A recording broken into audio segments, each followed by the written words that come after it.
Hey everyone, it's Ben Hardy here, and in today's video, we're reviewing the Lexus LX 600 Luxury.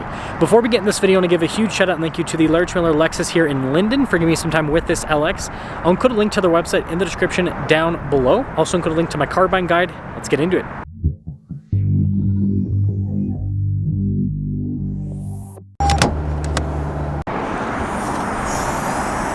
Under the hood, we have a twin-turbo 3.4-liter V6 that goes through a 10-speed automatic transmission. Fuel economy 17 around town and then 22 in the highway, with power outputs being 409 horsepower and then 479 pound-feet of torque. Before we move forward with this review, I do want to mention if you want to see more videos just like this, then I recommend you subscribe because I post content every single day. Now, like I said at the beginning, this is a luxury, and for the 25 model year, Lexus is actually dropping the base model LX, and so they're kind of focusing more on the higher end packages like this luxury with the LX.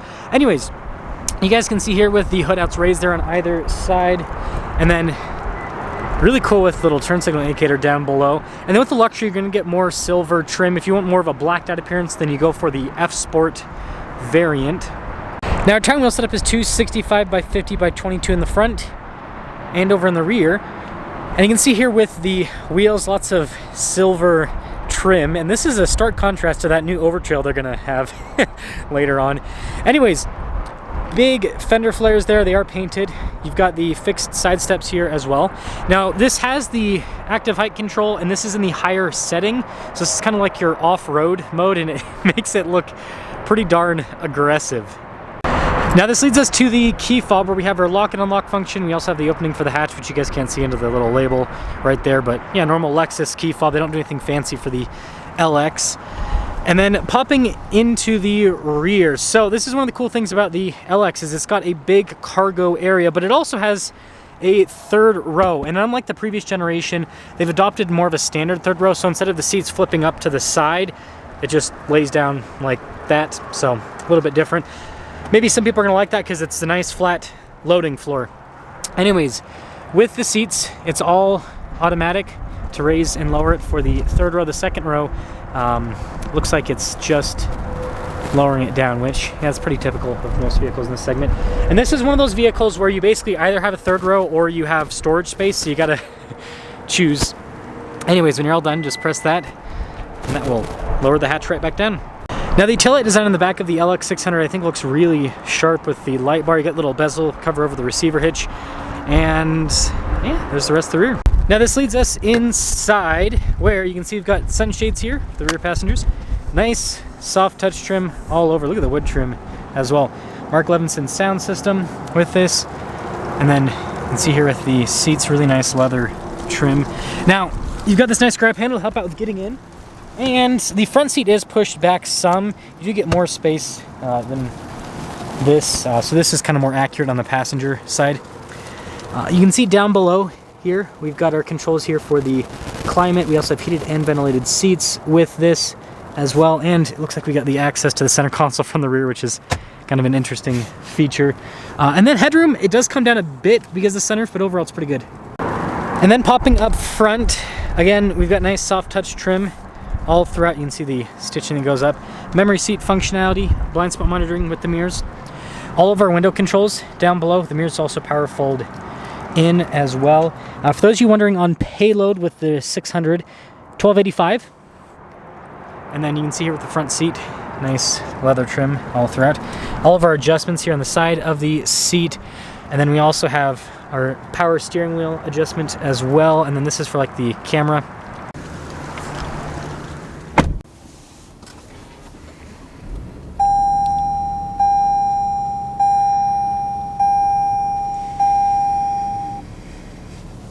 Now, taking a look at the steering wheel, we've got nice leather trim all around. You've got these little wood inserts, which is kind of interesting with the style. Paddle shifters there on the back for the 10-speed. Practical controls in the front, including adaptive cruise control with your lane departure. You've got your volume voice command controls as well. Traditional stocks here on the back. And then with the gauge cluster, really cool style. I mean, it is fully digital, as you can see, but shows you different bits of info on the vehicle. And then it'll change with the drive modes too. So kind of a fun thing. And that's one of the nice things about digital is just how much it can change. And then you can see with the ride height there. So this does come with a 360 camera system. It will fill in underneath the vehicle as you move. Good resolution. The screen is a little bit smaller compared to some of the other models, but overall it's not bad at all. So quick response time. With this, you do get a physical volume control, and then I do find the engine stop-start button on the screen kind of interesting.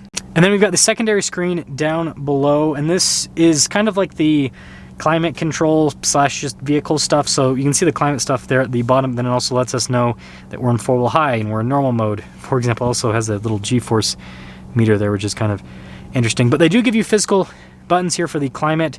Of course, comes a climate concierge.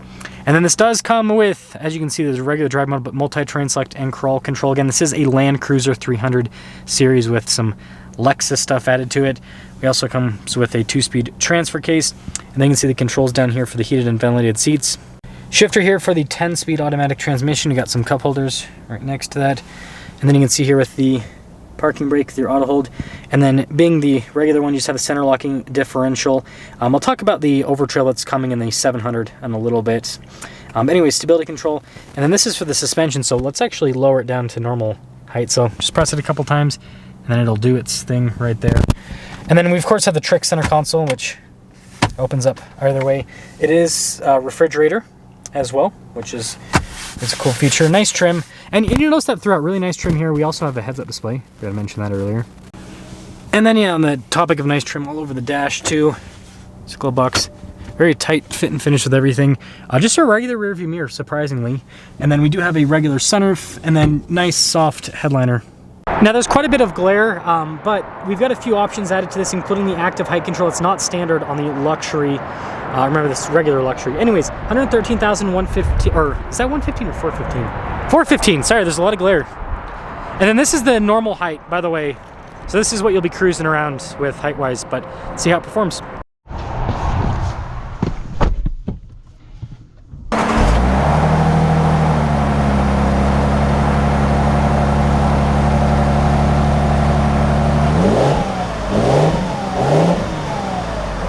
Well, let's talk about visibility quickly. There's over the hood, both mirrors. You do have blind spot monitoring. Throughout the rest of the rear, and I actually have to adjust that one mirror. Oh, yeah, it's already on it. One thing I like about Toyota and Lexus product, everything's where it should be. Like, a lot of car makers are doing some stupid stuff. I mean, this does have 2 screens, which is kind of annoying. But a lot of automakers are doing stupid stuff with just putting controls in weird places that they just shouldn't be. I don't know. Just something to think about. So with the LX 600, the regular 600 doesn't get a lot of changes. Basically, the biggest thing is there's no more base model, and I think it's just because I've never even seen one. Like, I would have loved to have reviewed one, but dealers just never got them. It was basically, you know, F Sport, luxury, and above. And then the biggest change is going to be the hybrid. So once one of those comes in, I will review it, but it'll just basically be this powertrain with the hybrid, just like the Tundra, just like the Sequoia, but it does have more power. It's like mid 400s for the horsepower, and then I think it's shoot, I don't think the torque's any higher. I can't remember though. I read the detail on it like over a week ago, so not as fresh in my memory. But anyways, let's talk about how this luxury drives. So the one downside about the luxury and the F Sport is the tire and wheel setup. Now, it looks beautiful, but this is a Land Cruiser at the end of the day, and Land Cruiser is an off-road vehicle, and so you can tell the suspension's been kind of tuned for small wheels, bigger tires.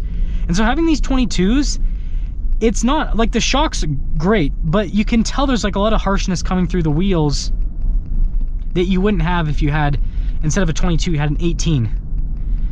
But again, you can always do that yourself, no problem. The brakes on this are not so big that you can't fit an 18. Now when it comes to power, this is more than enough. So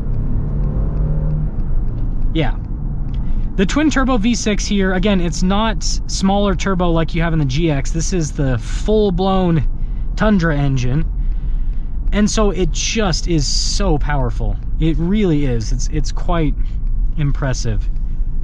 I'm very interested to see how the hybrid performs though, because any turbocharged engine, you get some lag. The hybrid's not going to have that. So that'll be interesting. Installation, again, amazing, right? So you've got that. And this just drives, speaking of GX, and by the way, I have a GX as a demo this week. I don't know why I didn't bring it down to compare. I guess I'll quickly, the comparison that I'll tell you guys, since I don't have a side-by-side, which I understand would be much better. This feels quicker, much better built. Like, a lot of people, they look at this and look at the GX and they're like, they're pretty much the same size. Why is this so much more expensive than the GX? Is it actually worth it? And my answer to you is, it depends on if you're a value buyer or if you are a quality buyer. So if you're a value buyer, the GX makes way more sense. It has all the same features for significantly less money. It's still got the V6. It looks fantastic. It's got a nice looking interior. But if you're the type of person where you care about how the door opens and closes, you care about how the like just the steering wheel, that's like a good example. This is a touch point, right, that you're gonna be, well, grabbing all the time. And this feels so much more premium than the GX steering wheel. And just the fit and finish is a lot. The GX is nice, but this is just tighter. Again, they do put a big emphasis on the LX and the Land Cruiser in terms of making sure that they're tanks. They're built so well. So you're getting a much more premium product in terms of the build quality, but you're not getting more features. And in terms of the ride, it's not really that much better than the GX. It feels a little bit more tank-like than the GX, feels more solid, but the GX is comfortable enough. So again, it's gonna be value versus features, and I wonder if that's gonna decrease the amount of people that buy these LXs because of the GX, the size and everything that it offers. But anyways, let me know you guys think about the LX 600. 700H, I don't know when I'm gonna be able to get a review on that, but hopefully sometime early next year. It sounds like that's when the first ones will arrive. And so obviously I'll let you guys know what that's like with the hybrid powertrain. But if you want, the thing with the LX is basically, if you want a 300 series Land Cruiser, this is all we're gonna, as of, you know, my knowledge making this video, this is all we're gonna get for the US market. And I think that really is, because I've got that 250, and since Toyota didn't name that a Prado, it sounds like that's the Land Cruiser we're getting for the US market, is the 250. We're not gonna get the 300 unless you get an LX. And the fact that they're doing an Overtrail kind of really, like, I don't know, I think puts the nail in the coffin for us ever getting the 300 series over here. Let me know your thoughts on the LX.